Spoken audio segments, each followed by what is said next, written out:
I've had a number of God moments in my life. There's one day when I woke up, went in the bathroom, I didn't recognize who I was. That's how bad my depression was.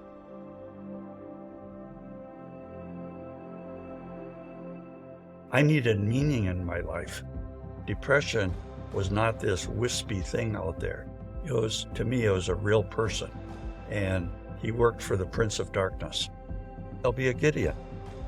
That was a turning point for me. But God had another turning point. When I'm with God, good things happen. When I'm not with God, bad things happen. It's as simple as that. When I went into jail, it was a benefit to the inmate, more of a benefit to me, because I was talking to people about Jesus. God is a God of 1,000 chances.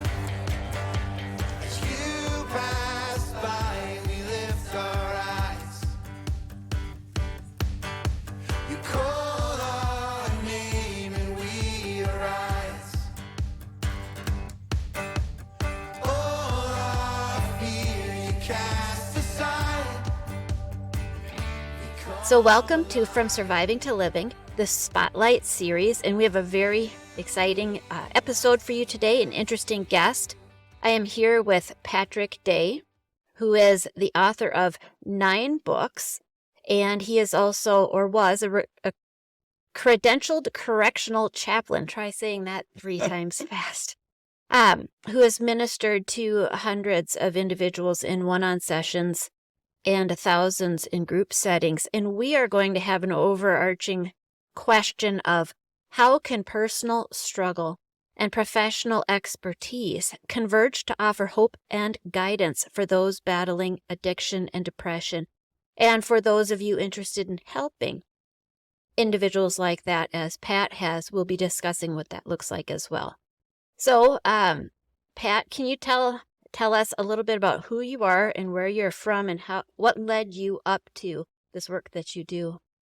Okay, well, as you say, I'm a credentialed chaplain, correctional chaplain, and probably later in the interview we'll find out the strange way that happened. I've had a number of God moments in my life, and where I don't know where I'm going, but God knows where I'm going. And so for those listening, what I found in my life is you don't have to figure it all out. You don't have to say, if I want to serve God, well, let's see, how am I going to do that? If you pray and you ask God to give you guidance, you'll be surprised who shows up in your life, Yes. What happens to you.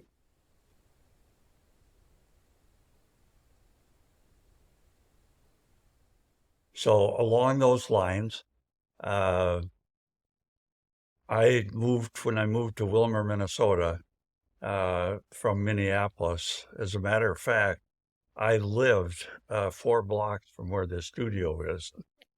And so I'm familiar with this area. And so Wilmer was the last place I ever would have gone, because I had an ex-wife who grew up there. But anyhow, when I went there, God sent me there for a reason, because I was going to meet a person named Myron, and he was going to preach the gospel to me. I grew up as a Catholic. I never knew there were any decisions to make. I mean, I was baptized as a Catholic as a baby, so therefore I was saved. That's what I thought. Sure. And he explained to me that, well, that isn't the case. And so because of him, I became a born-again believer April 2nd, 1982. And so life went on in Wilmer. My wife and I both worked at a 2-year college, Ridgewater College. She was an instructor there. I was the dean of instruction. As a matter of fact, she reported to me. But thank heaven she was a great teacher. and I never had any issues with her. But I was supervising more than 100 people, 35 technical programs. We had good friends in Wilmer, belonged to a good church in Wilmer. And then my wife and I both took early retirement. And we had one son who was living in Birmingham, Alabama, and we had one son in Phoenix, Arizona. So we figured, well, we need to get closer to Minneapolis so that we can be close to an airport.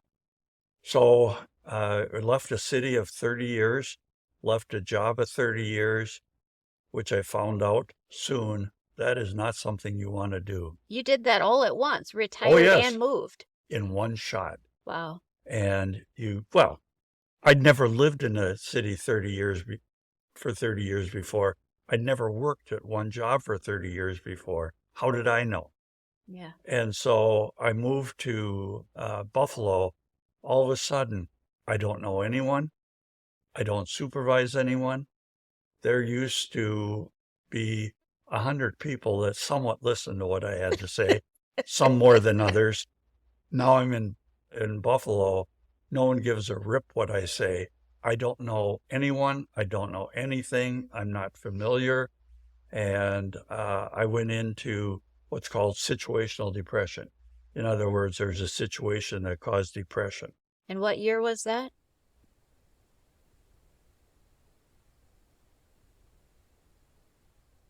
That was 2005. Okay.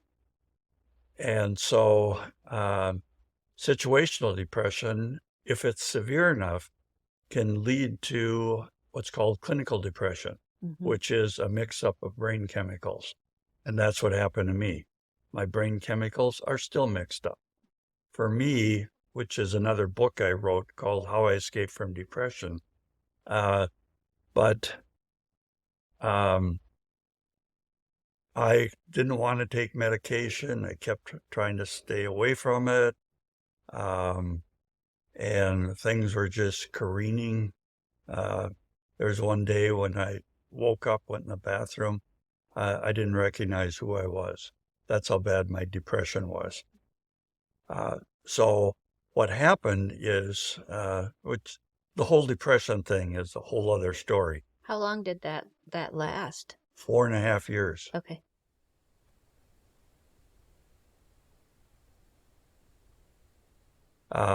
So in effect, when I went into a jail one time in Litchfield, Minnesota, and every once in a while I get a smart aleck. And this smart aleck says, well, why should we listen to you? Have you ever been in jail? And I said to him, yes. I said, I've been in a jail worse than you are right now. Oh, he said, where's that? I said, depression. I said, I would have traded places with any of you in here, not even knowing what you did, if I could just be free of depression. And he looked at me, and I think he might have had a brush with depression. He looked at me and he said, good answer. So in effect, it was. I didn't want to go anywhere.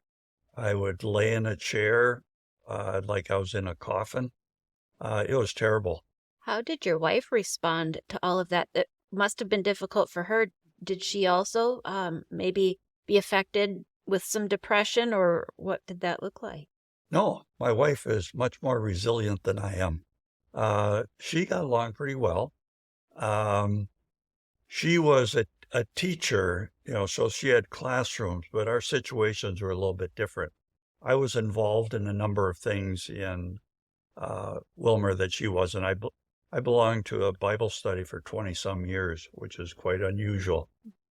But no, she was not hit that hard, but it was hard on her. I felt sorry for her, but I couldn't do anything. So I was in jail. I needed meaning in my life. And the question becomes, where's that meaning going to come from? I'm sitting there and I'm afraid I'm going to be depressed for the rest of my life. I'm never going to find meaning in my life. And I came to understand that I had two choices. I could either curse God and die, which Job wife told him to do, Mm-hmm. or I could come closer to Jesus than I ever have before. And the Holy Spirit helped lead me down that way. And to me, there's nothing worse than depression. But I look back on my life, and I'm glad I went through that depression, horrible as it was, praying for trucks to run over me. That's how bad it was. Yeah. I didn't attempt suicide, but if a truck would have gone off the road and hit me, I would have been happy. So how was I going to find meaning? And that's when depression to me, I referred to depression with a capital D. Depression was not this wispy thing out there. To me, it was a real person. And he worked for the Prince of Darkness. And that's what I was battling, this terrible darkness. And so my life was going down, down, down, down. And I was afraid it was just going to keep going down, down, down until, there was nothing left. Yes.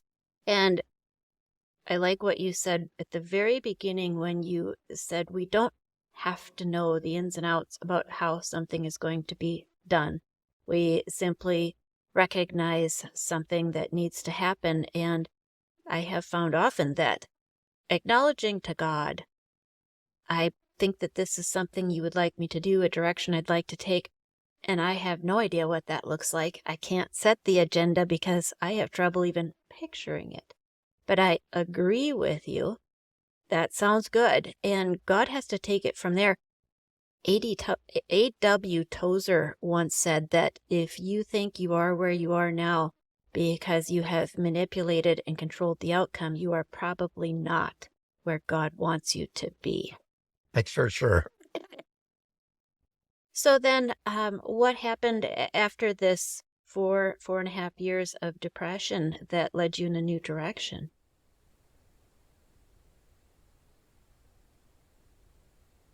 Well, that's a real good question, Ollie.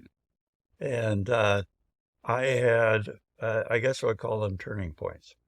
And one turning point is something that happened. As a result, I'm here today talking to you. There's a guy named Roger Lundeen. He's in my prayer group at church now, and he's got aphasia, and he'll pray, but no one can understand what he's saying. And he's got some dementia. But Roger was a Gideon, and he and I both went to the Covenant Church in Buffalo. And one time, and I didn't know him, but he was a tall, imposing man. And one day after church, I'm walking out of church, and there in front of me is standing Roger Lundeen, and I can't get around him. And he looks at me, and he said, "Do you know what a Gideon is?" And well, I did. I said, "Yes, I do." He said, "I think you should become a Gideon." And without getting into all the rest of the discussion, I realized there was no getting by Roger Lundeen. I was either going to be a Gideon or I would have him hounding me for the rest of my life. And so I said, okay, I'll be a Gideon. That was a turning point for me.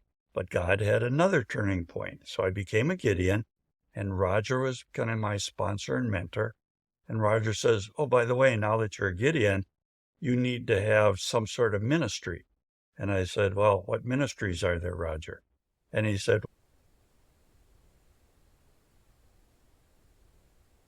well, you could be a church speaker to make presentations, 5 minutes to get donations. I said, no, don't want to do that. He says, or you could have a card ministry where you bring cards into churches and you have to keep track of all the churches.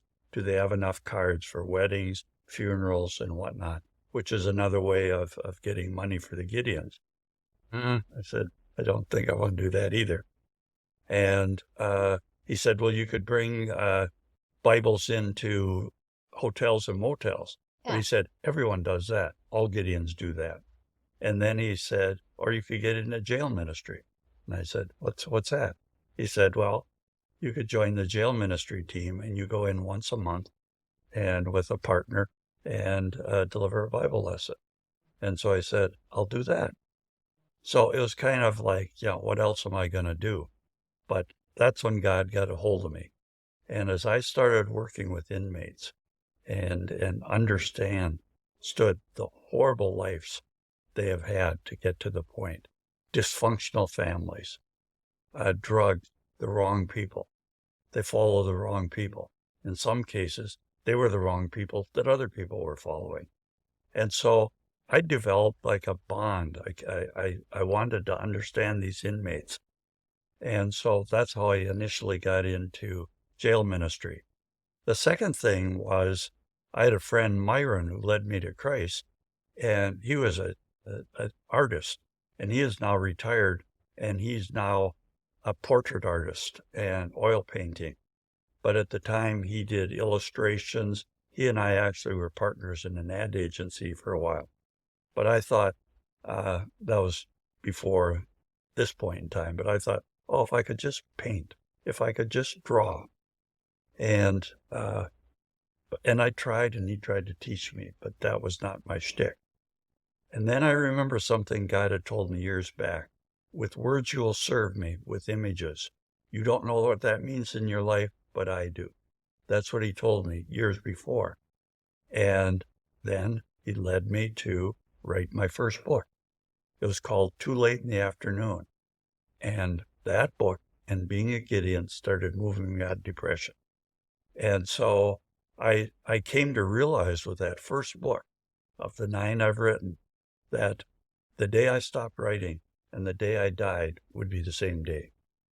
That was my meaning. That was my ministry. So I had that. And then I started getting into business coaching because of my experience in business and with the college.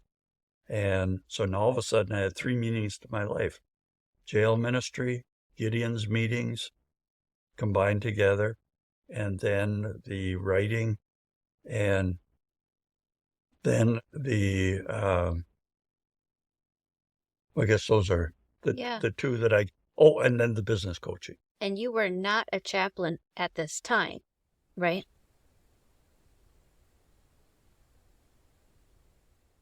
No, I was not. And so how did I become a chaplain? Well, things were going better, but I realized that I was kind of just coasting. I'd hit a plateau. My life went down like that. Then it came up. Then life was so much better. Now it's kind of at a plateau. But I wanted to get closer to the men and women that I was dealing with. I wanted to understand them better. And so that's when I ended up writing a book to present to inmates within the Wright County Jail, which is the county that I'm from. And I just came up with a real catchy title for that book. It was called How to Stay Out of Jail. And it was not a story as such. There were some stories in there, like there's a story about Tyler, and he had a quote on the cover of the book. When I'm with God, good things happen. When I'm not with God, bad things happen. It's as simple as that. Mm. And for Tyler, it was. So anyhow, I did this book. And I brought it to the library. And then I asked if I could make a presentation in the jail. And so they said, sure, Friday night. And at that point in time, it was the only time it ever happened to me when the men and the women were both in the room at the same time. That is unusual. That is unusual. But the men were separated from the women by about 3 or 4 rows. But why they did it that way, I don't know. But and it wasn't that anything happened there. Yeah. But it just, in all my presentations, I never had that happen. So anyhow, there was about 30 people in there. And I was in a room where there was a camera, and I knew that. And there was a guard there that night called Joe. And when we got done, Joe said, I talked to some of the men that were going back and forth to the bathroom, and they said it was a really good presentation. Well, he didn't have to talk to the men. He was watching the presentation, and he said, you should take that show on the road. And I said, what do you mean?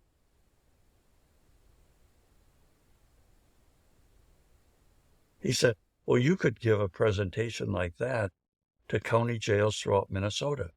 And you could go to like one a month, then take a month off. Next year, go to the same jails, maybe add on a few. And it's one of those things where, you talk about wanting to do something for someone else, but how do you do it? And that's why I said to him, how's that going to happen? And he said, why don't you talk to Sergeant Flesher, who was the program sergeant? And I said, okay. So I met with her, but he had talked to her ahead of time. So when I came to talk to her, she was ready for me. She had a packet like that, which was every county jail in the state of Minnesota with the program directors, with the program staff, and their phone numbers, and their emails. Wow. And I thought, wow, I don't have to do all this research. And I thought, well, that's pretty good. But I started thinking, okay, so now I've got to contact them. And, contacting people cold is not easy. Mm-hmm. And then I noticed some of the jails were highlighted. And I didn't have to ask her. She told me. She said, the jails that are highlighted, she said, I know the program directors at those jails. You can tell them Sergeant Flesher told you to call, and they'll let you in. I thought. And then I noticed that some of them had an asterisk after the highlight. And I didn't have to ask her because she told me that. Next, she said that asterisk, those are people that have already talked to them about you. And so all of a sudden, all those jails were open. Wow. And so I assume you called the jails, like she said, the ones that she had called ahead for you and already talked to you, and the others. And how soon were you starting this new role of going to those different jails? 1 month. Fast. Yeah, because they came so easily. Yeah. I mean, it was like you talk about having the skids greased. I mean, I would just call up and say, Sergeant Flesher told me to give you a call. Oh, good. And it was, when can you come here? And then I would take those books with me. Now, these books cost money. So how was I going to get the money?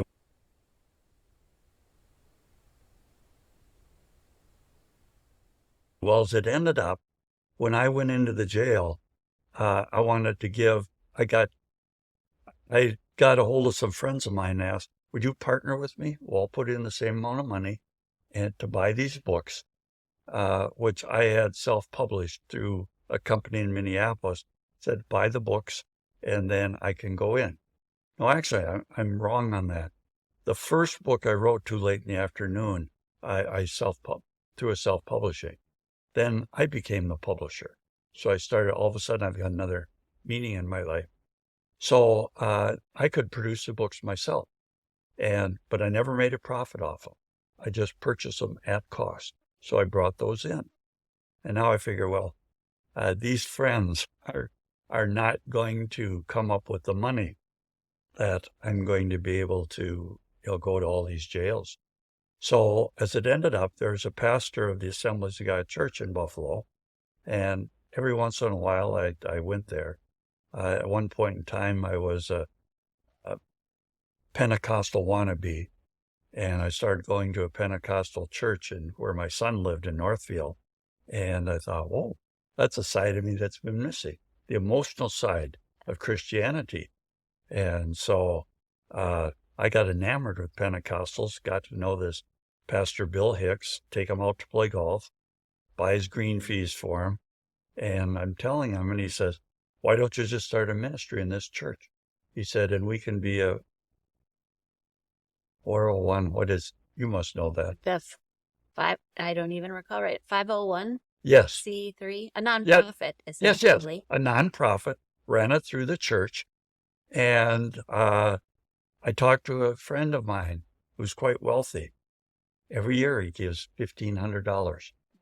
And then there were 3 churches, one in Wilmer and 2 in Buffalo. They gave me money. Then individuals gave money. And all of a sudden, I could get all sorts of books. And I would go to the Minneapolis Adult and Teen Challenge. And I'd give a presentation to more than 300 men and women. Now, they're the men and women who were there, but the men sat here and the women sat over there. Mm-hmm. They were physically different sections. So all of a sudden, I'm bringing books. I was the book guy. And and the book I was bringing was How to Stay Out of Jail. And then I wrote another book that was kind of out of Romans 7, Stop Doing What You Don't Want to Do. And then I wrote a third book called 7 Steps to Turn Your Darkness into Light. So those were my 3 jail books. But when I would call up and get into a jail, they remembered that first book. Oh, you're the How to Stay Out of Jail guy. So it didn't make any difference what book I brought. I was the How to Stay Out of Jail guy. Now, how did you get to Teen Challenge? Was that something you were already doing with your friend from church or as a Gideon? No, not at all. This Pastor Bill Hicks was a key person. And so he knew the head of Adult and Teen Challenge in the Minnesota district. And so he worked it. So I went and talked to this guy. And when I talked to him, his last name was St. John. I talked to him and I said, and he explained, there are 4 adult and teen challenges in Minnesota. And I said, he said, if you call them up, you can use my name. And he wrote a letter of endorsement for me. Wow. So all of a sudden, when I say call up, and I said, Clarence St. John told me to call. He was the head of he was the head of the Adult and Teen Challenge in Minnesota. And so I'm sorry, he was the head of the Assembly's district, Minnesota district. And when he endorsed me, I could get into any Adult and Teen Challenge. It was like the jails. Just call up. Oh, when can you come? I'm curious if there was a difference in how you presented to the 2 different groups, Teen Challenge versus the presentations you were giving in jail. Oh, yes. Sorry to shuffle my papers around. Yes, quite different for 2 reasons. Now, the commonality was addictions.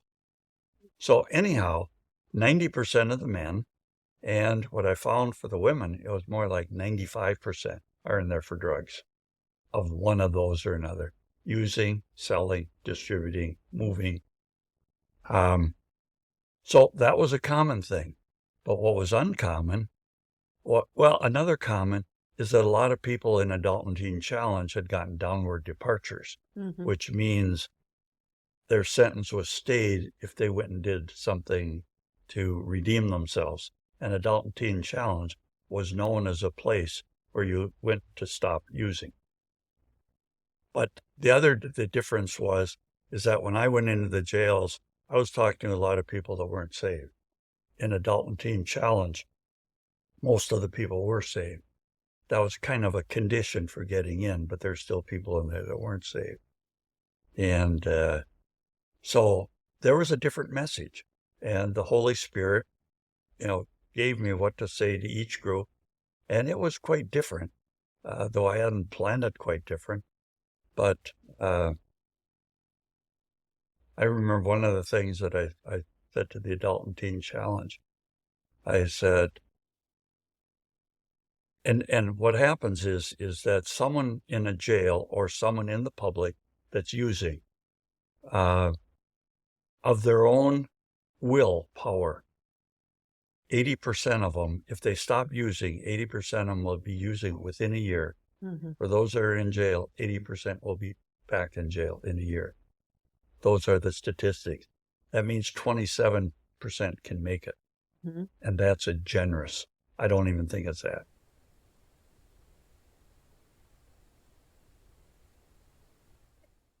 But you go to Adult and Teen Challenge and the percentage is reversed. 80% of the people that go into Adult and Teen Challenge make it, and 20% are in there because they got a downward departure or they're in there for other reasons. But it's Adult and Teen Challenge, the 13-month program. Someone asked me one time, why does this work? Well, I said, I'll tell you why it works.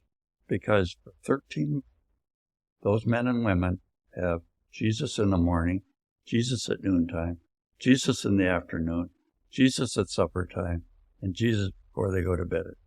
13 months. And they love it. You ever been in an Adult and Teen Challenge? No, I've never had an addiction. I've never visited one either. Although the church that I go to does host Teen Challenge for the Wednesday night services. So every 4 months, there's a new group from Adult and Teen Challenge in throughout the year. I am thinking over some of the notes that you had given me, and I know that mentored individuals one-on-one, and I'm assuming that was different from the Bible studies where you went in with your fellow Gideon. Was this later on after you started presenting that you kind of came to have some one-on-one relationship with these people? You know, we've talked a little bit, Holly, but questions like that, it almost seems like you know me a lot more than the discussions we've had. Yeah, I would go in and I do the Bible studies, and then there was one particular person that had sexual activity with his own daughter, and he came into the jail, and he came in, and I was leading a Bible study, and I would ask people, how many, a small enough group, I would say, how many of you are born again Christian? And actually, because that's why they came, most of them were. So there were like 5 people in there, 4 raised their hand. At just that time, this guy comes in, and he heard me say that. And he said, I'd like to be born again, but he said, I have to forgive myself.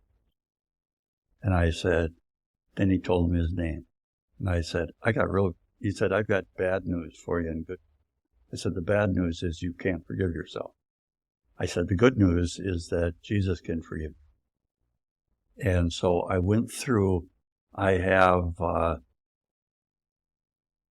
graphic way of explaining what salvation is.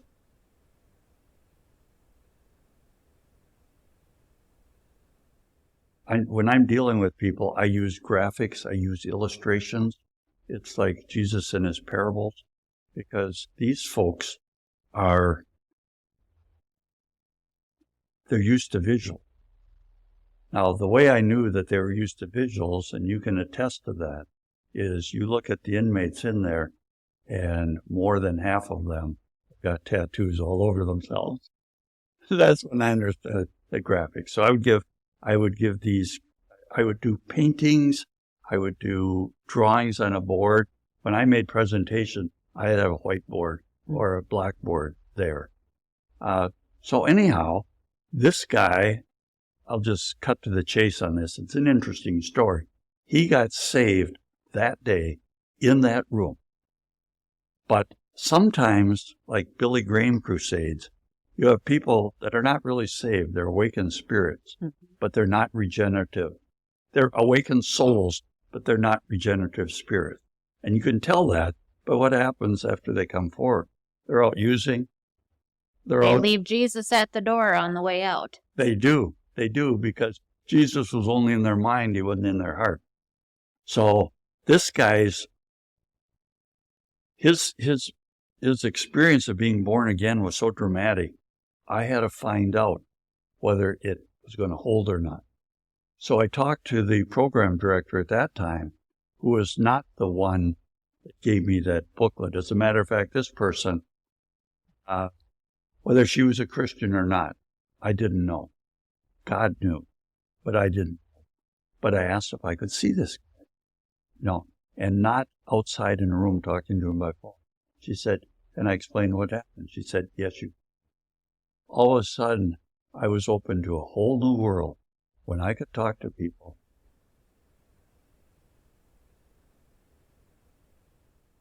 And this guy was reading he was reading at a third grade level. So I started teaching him the Bible. He started reading the Bible. I could tell that he really was saved, and he was so ashamed of what he had done. And he was sentenced to 12 years serve 8. He became one of the strongest Christians that I knew. And because of that experience, I would ask if I could see so-and-so. So I started coming in here and there, and another person that I met on that type of basis and he allows me to use his name, the guy in Stillwater, second-degree murder. It was really first, but sentenced to 40 years, served 28, and it took him 3 years for his case to be adjudicated, because you can only be in a jail 1 year. But he was in the jail for 3 years, because you're in jail while your case is going on. And he was a decent guy, but he was living in a meth house. And the crime that they committed, killing that woman, it made the front page of the Minneapolis. That's how dramatic it was. So they got caught. He's in jail. He's trying to figure out ways to commit suicide. They have him on watch. They take everything away, but they don't take he could take his pants off and hang himself. He didn't have any blankets or anything. But one day a little cart came by, and he grabbed a Bible off it, and he opened it to John, and he didn't even remember where, but at that moment he became saved. And from then on, when I would talk to him or when he'd be in a Bible study, he had a perpetual smile on his face. And these other inmates would say, "What are you smiling for, Sean? You're going to be in life for prison." I mean, he was going to be in life. God took care of him. He only got 40 years. But they said, "How can you have a smile on your face?" And he'd look at him, he'd smile. He said, "Because I know who's going to be in there with me." And I talked to him just a couple of weeks, and same thing.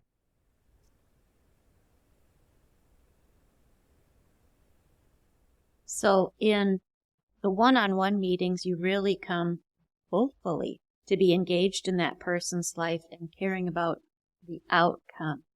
And I am certain that there must have been some tough times for you, because you're coming to love people and do their time with them in a way.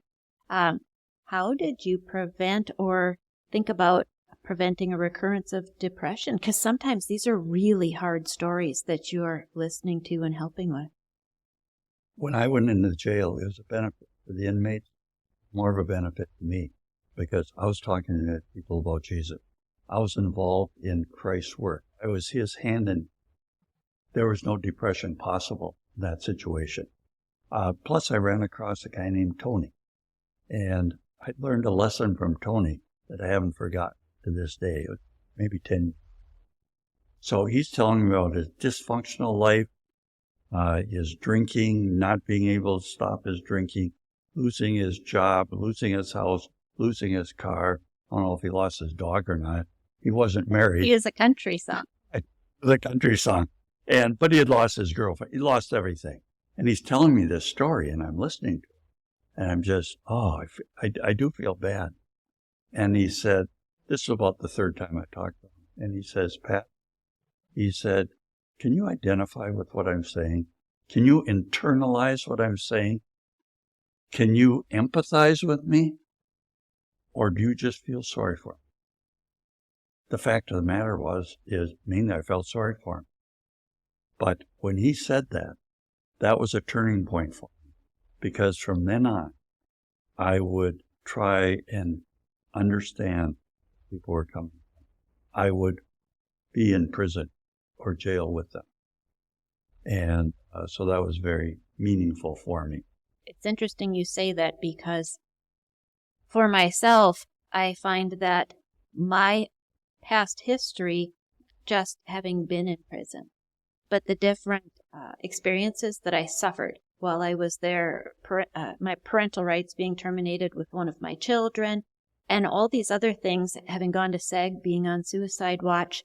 Now when I meet other people, they are just certain they don't need to explain all this stuff, and that if nothing else, I'm equal to their suffering and maybe even have experienced a little bit more. It makes them comfortable, and it provides some trust. And that really is why Christ came and lived for more than 30 years before he died, because he's not just a rescuing hero.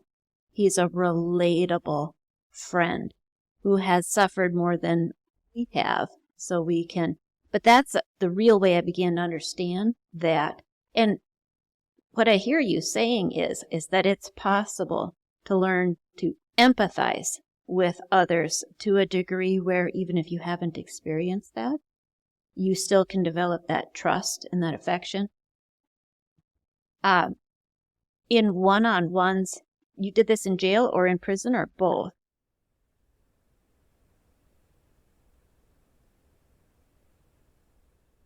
Mainly in jails. I found something interesting about prison. Prisons have such a wide breadth of Christian programs. It's hard to get in there. And so for me, I would find that God closes some doors, but he opens others. And the jails, like Hennepin County Jail, those jails, again, it was hard to get into them. So I became the chaplain and the preacher of Central Minnesota Jail.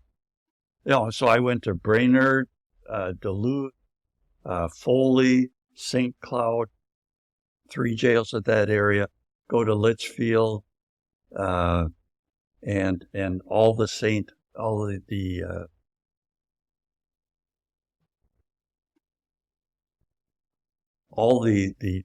jails that are in central Minnesota. There was enough of them. Mm-hmm. So I made my rounds every year. Do you find that the people you have mentored and discipled want to continue contact with you when they are released from jail or graduate from Teen Challenge? What does that look like? Well, some do, some don't. When I'm in the jail, I let the Holy Spirit speak. And so the Holy Spirit will tell me, mentor him. Or when I'm looking to people, and there's always someone that I would meet with for an hour and a half, and the other people like 30 minutes at a time. I was not a 15 minutes, let's pray.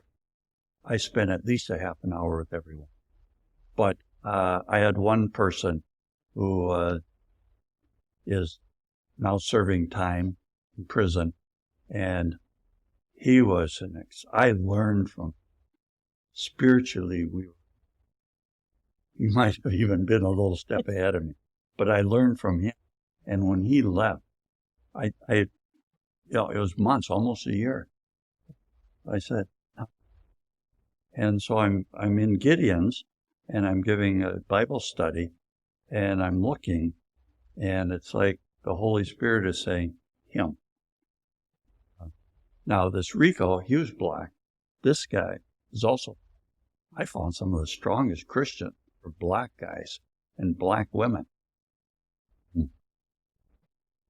And so I talked to him afterward. I said, Rico, right? He said, yep. And I said, did you know that I was meeting with Rico? Yep.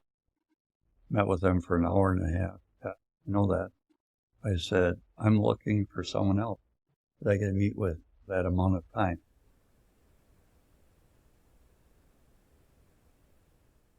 Now, I knew something about this guy because he would volunteer to talk. And I could tell there's a Christian depth there. And I said, the Holy Spirit pointed you out. And I said, "You willing to meet with me for an hour and a half?" He said, "Sure." And so started that. I'm still dealing with him on the outside. But a number of people that said, "Oh, yes, I want you to mentor. Oh, I'm going to need that. I'm going to need the help." And then they get out and the distraction. There's the job, there's the cars, there's places to live, girlfriend, baby moms. You know the baby mom. I had not heard that term before I talked to people and say, "a baby mom." And some people would have 3 or 4 baby moms. I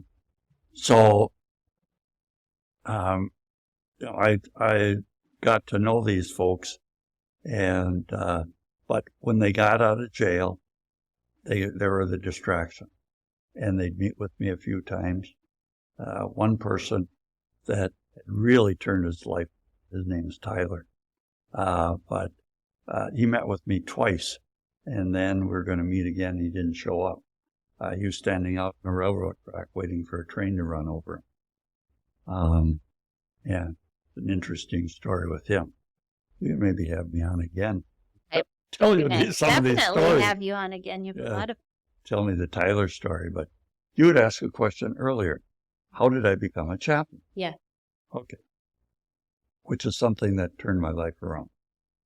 Okay, so I'm meeting with these men and sometimes a woman, and then the person that I didn't know whether she was a Christian or not, retired, and the person that took over her job was the one who gave me the pack. She allowed me to come in to meet with more people, but it was still, I would have to ask, could I meet with this person? Yes. Could I meet with that person? Yes. I'd ask permission for each one. And some weeks I came in, some weeks I didn't.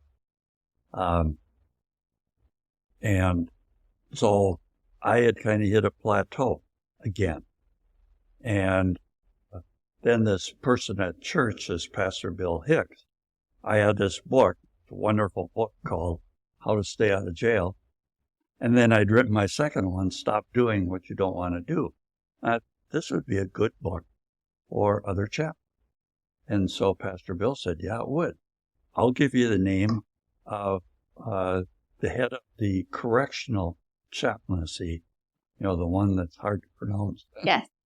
I'll give you his name, talk to him. So I call him up, and nice guy, name was Dan O'Dean. And so I'm talking to him, telling him about the book. He says, yeah, he said, a good book. But he said, I could not endorse it to the other chaplain. I said, why not? He said, because you have no standing in the Assembly's church. He said, normally if I recommend a book, it's going to be written by a pastor, it's going to be written by a theologian, might be written by another chaplain. So he said, we're not going to take it yet. He said, and he said, maybe a fine book, great title, but he said, I couldn't endorse it. And then there's a pause. Now, why I was talking to him, I didn't, but God knew. And why was I trying to sell a book through this? I don't, but God. So he said, oh, by the way, he said, we're just starting a program up for associate chaplains. And is that something you'd be interested in? And first thought was, no, because I knew it would be a lot. Yeah. So he said, we'd like to try you out as a test case. He said, I'll help you all along the way. I had to get endorsements. I had to get testimonials. I had to get people that vouched for me. I had to go through so many hoops. And then I became an associate chaplain. I didn't realize what was going to happen as a result of that. But all of a sudden, I can get in the Wright County Jail. So when I got that chaplaincy, all of a sudden, I'm coming in 1 day a week. And I don't have to ask permission anymore. Mm-hmm. Can I talk to this person or that person? People signed up to see me. And if enough people didn't sign up to see me, when I was in a Gideon's, I would be sitting there, and the Lord would say, him, him, and him. And so I'd go up to talk to him. I said, would you like tomorrow? Monday was my day. Would you like to talk to me? Oh, okay. And they'd say, do I have to sign up? I said, no. And mainly the people I met with didn't sign up to see me. I asked, send me Rope, send me Peterson. As you know, in prison and jails, everyone goes, they laugh. Or their street name. My husband's incarcerated. He's been incarcerated for 13 years now. And sometimes in meetings like this and in groups, I will find someone who spent time in a prison he's been in, and I'll ask their name, and then I'll ask him, do you know so-and-so? I don't know real names. Nobody around here uses their real names. So, yeah, there was one guy in the jail. That's the way it was in the Wright County Jail. He was a big guy, and they called him Country. And then there was... Probably as big as a country. Yeah, that's what they called him, Country. And there was, let's see, there's a... Oh, what's his nickname? Oh, Rock. They called him... He played it.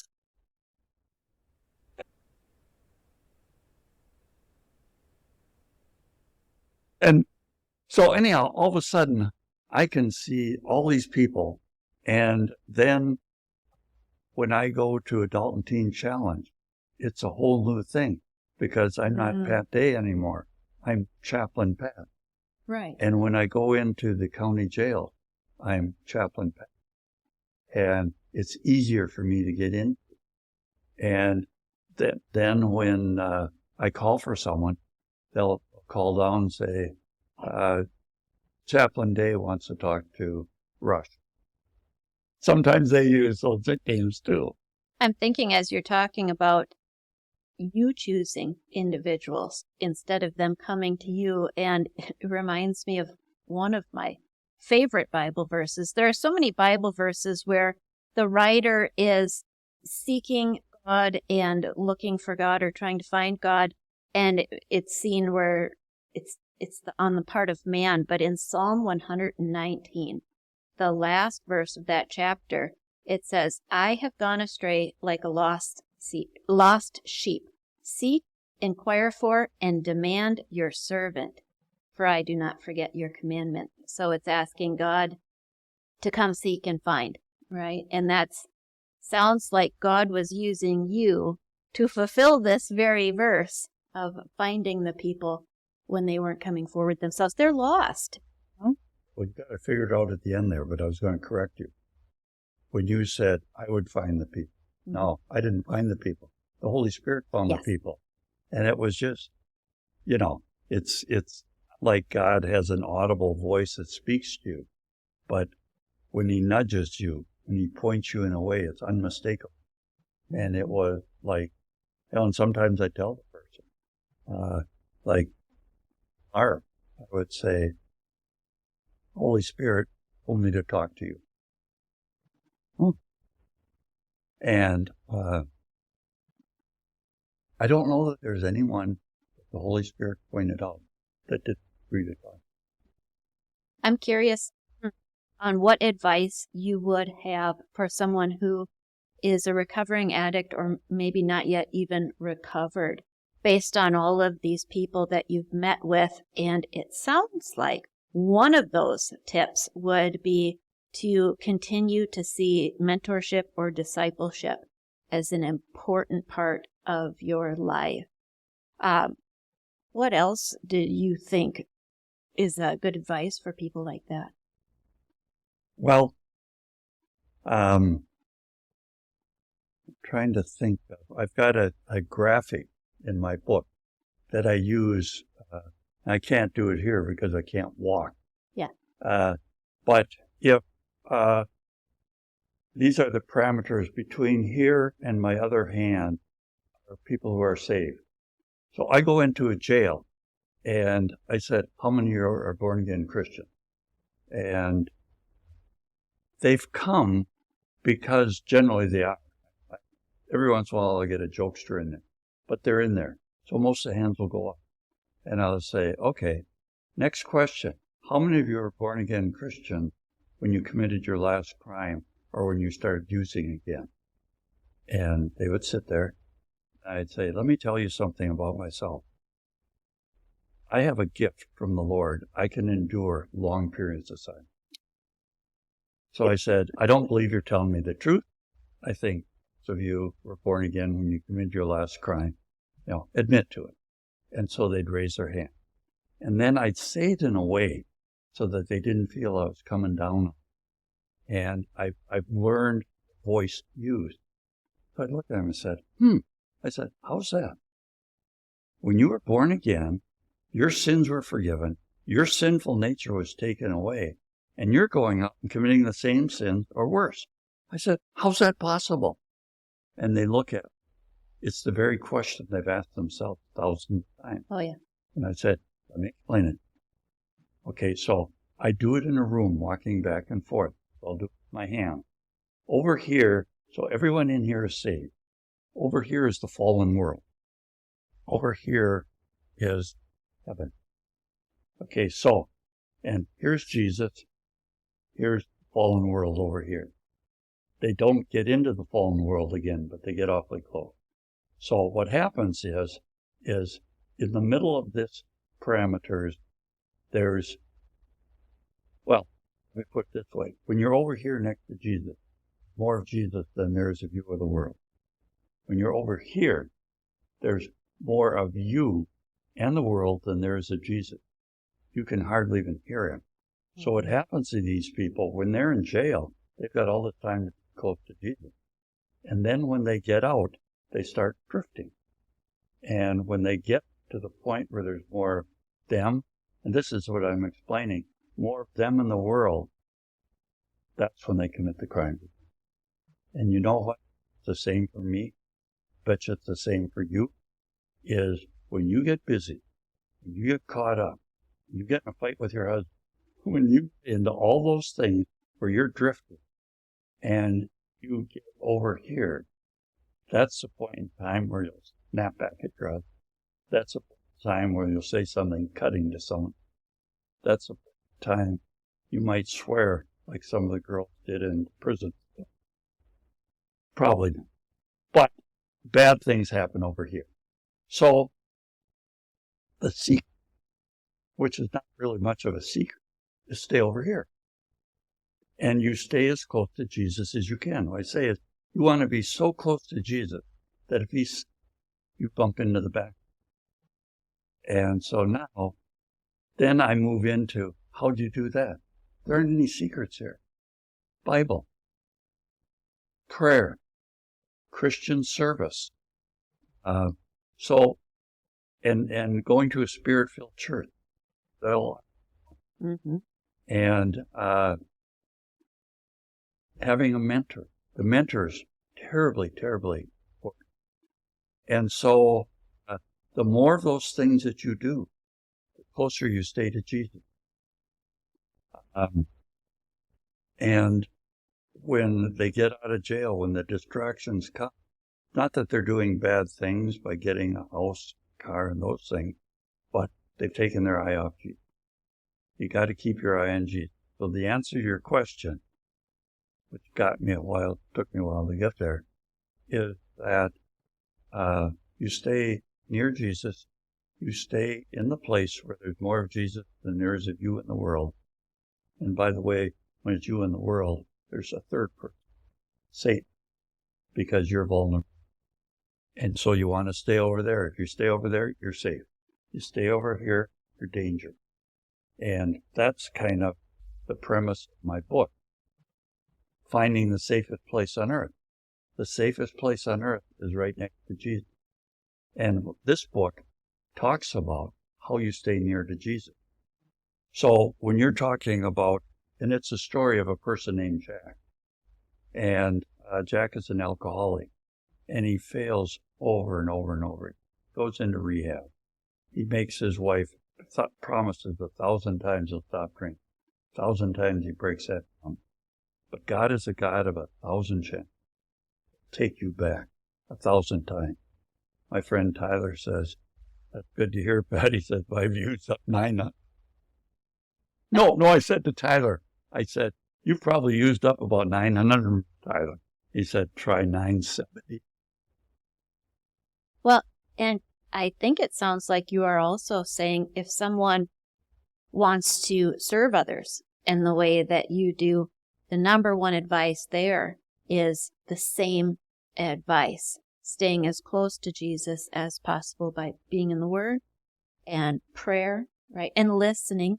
Yes. And also mentorship of their own, where they are mentored or discipled by others. We're never too far along that we can't benefit from a relationship like that. You know, when I started reading the Bible in earnest, I was so surprised to see that Jesus himself, who is God and is perfect, spent whole nights in prayer. I thought, boy, well, if he needs an entire night, I need more than that, you know, and it really highlighted the importance of relationship in that way. Yep. Our time is running short, and I'm going to have the information about your book be on my website. And for those who are watching, that's going to be at hollybot.me, and you can learn more about Pat and the books that he's authored there. I just want to see if there's anything else Let me say one thing about this book. Yeah. And that's that this book would be a good one for someone who's addicted, because it'll show them there's a way out. By the way, Jack he eventually becomes sober with the final lesson at the end of the book.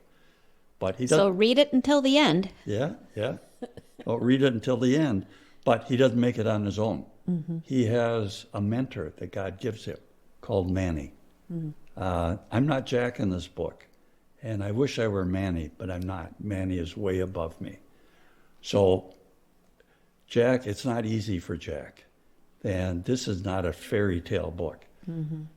This Jack is a compilation of all the addicts I've known.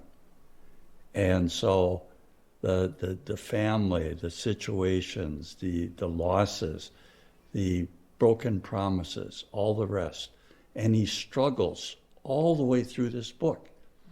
And this is a good book, addicted people who live with addicted people to understand addictions. I was just thinking that's a help too for the families who support people who are struggling to understand. And people who want to get closer to Christ. People who want to serve Christ don't know how to go about doing it, reading something like this. And the real thing is when you get to the end of this book, Jack struggles until he gets to the final lesson. And so the question would be is, what is that final lesson all about? But I think we're running out of time, aren't we? We are. Well, the only way to find out what the final lesson is to get a copy of this book. Yeah, read it for yourself and share it with people that you think would benefit from it. Yes, and you'll have this on your site? I will. I will have this up on the website at hollybot.me. And I want to thank you for being here today. And as we've already discussed, I hope you will be available to come back at some time in the future and share some more with us, because there's a lot that you have to offer. So thank you for being here, Patrick. And for everyone watching online and on Speak Minneapolis Channel 75, if you want to watch more great episodes like this one, you can find them at www.hollybot.me. Thanks for being with us. Look for more episodes that inspire at hollybot.me. Until next time, remember, your story is never over. God's grace is always waiting to rewrite it. This is From Surviving to Living.